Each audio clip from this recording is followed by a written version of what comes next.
October War embodied the defense of land and sovereignty. October War embodied the defense of the land and the sovereignty. It is the history of the big victory of the Egyptian and Arab armies in its fourth war against Israel.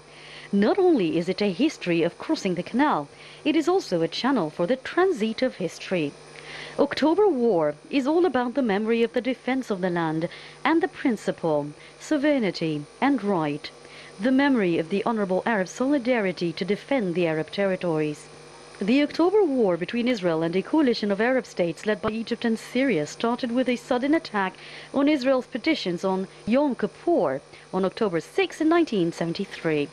After the defeat on June 1967, when those who lost their loyalty came out to violate the reputation of the Great Army of Egypt and accuse it of corruption, lack of resourcefulness and letdowns in defending the homeland, the victory of October came to prove that the Army of Egypt is the best of all.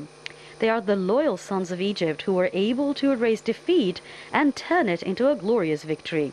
There had been claims that the Egyptian people lost their loyalty after the defeat of 1967 and imagined that they would not bear the then difficult reform measures to be able to provide weapons and supplies for the army.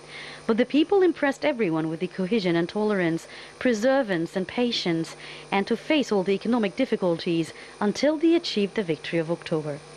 At the time, those who reign over ashes tried to spoil the Arab-Egyptian relations in order to keep Egypt alone without support.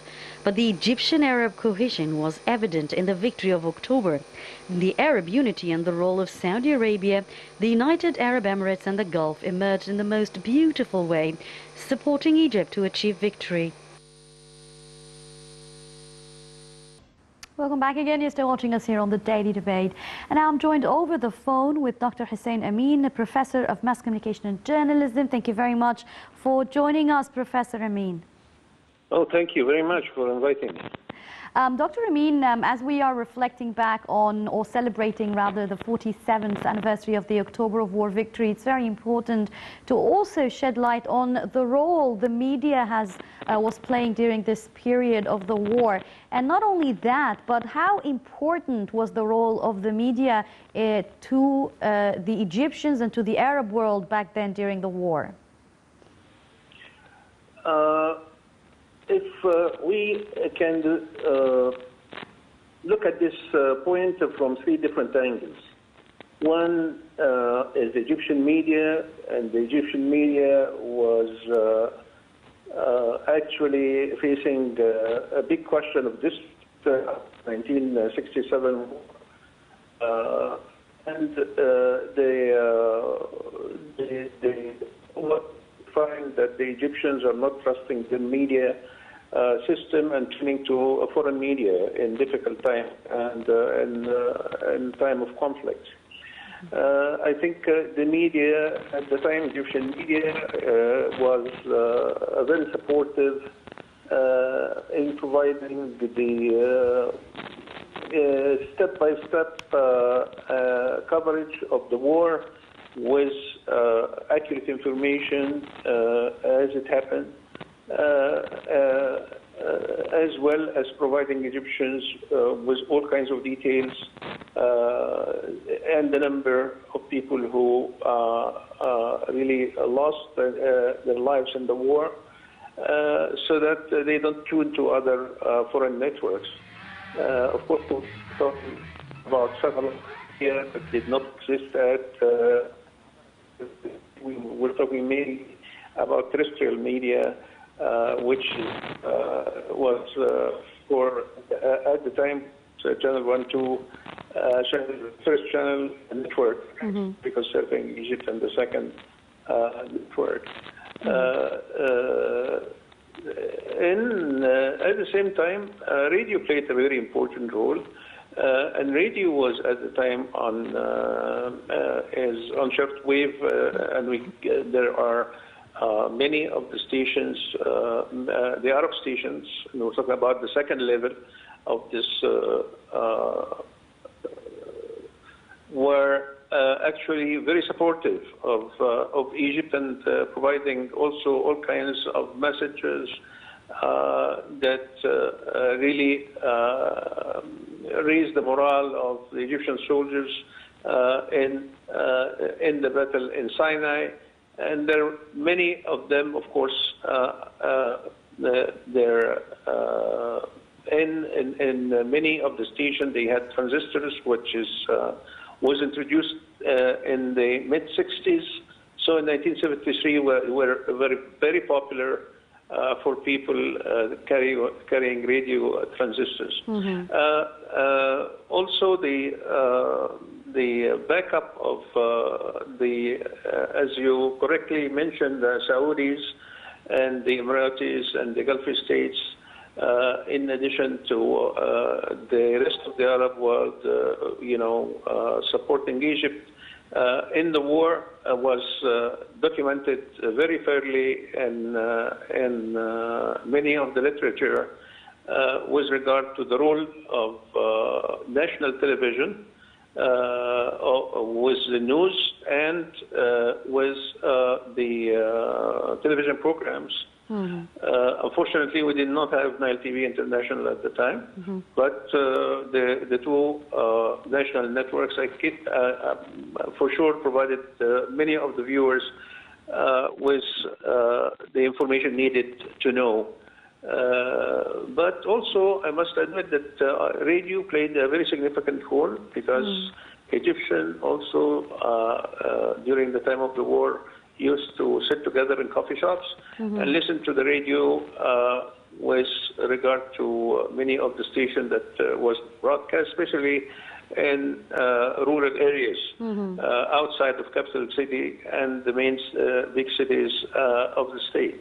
The Arab media played also, as I mentioned, many roles on different levels. And most of the Arab government were also in support of Egypt, and they've been sending messages to all, Egyptians and the army and the people of Egypt, supporting their position against the aggression of the Israelis.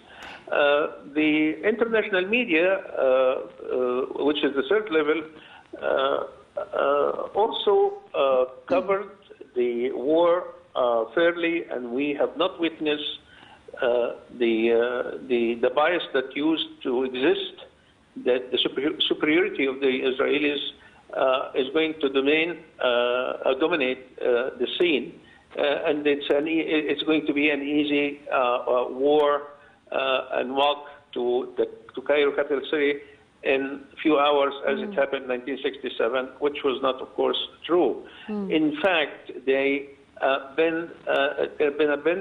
was a big surprise that they have faced with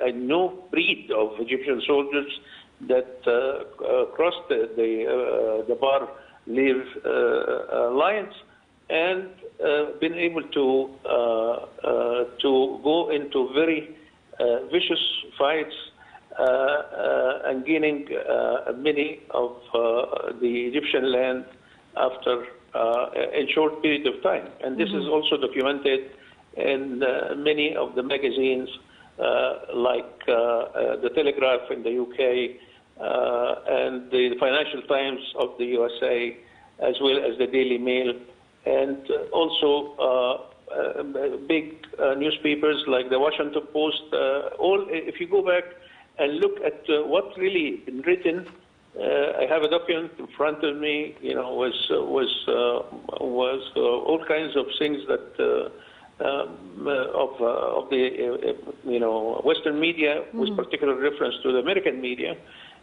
about this particular phase of time. And I was surprised, because I'm engaged in doing a research right now on this particular topic. And you have asked and raised a question that is somehow related to what I'm doing. I think it is important to say that the Washington Post, the Reuters, the Agence France Internationale, and many of the newspapers in Germany and in Italy they're been describing the act, the decision of the war, because the decision was very difficult decision, and the risk that the Egyptians took to cross the Suez Canal, and the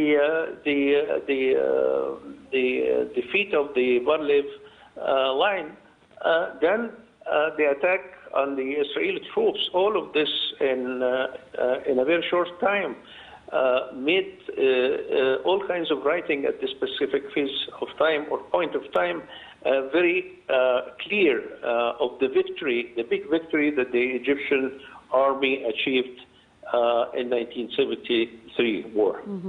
Dr. Hussein, Professor Dr. Hussein Amin, Professor of Mass Communication and Journalism, thank you very much for joining us this evening on the Daily Debate.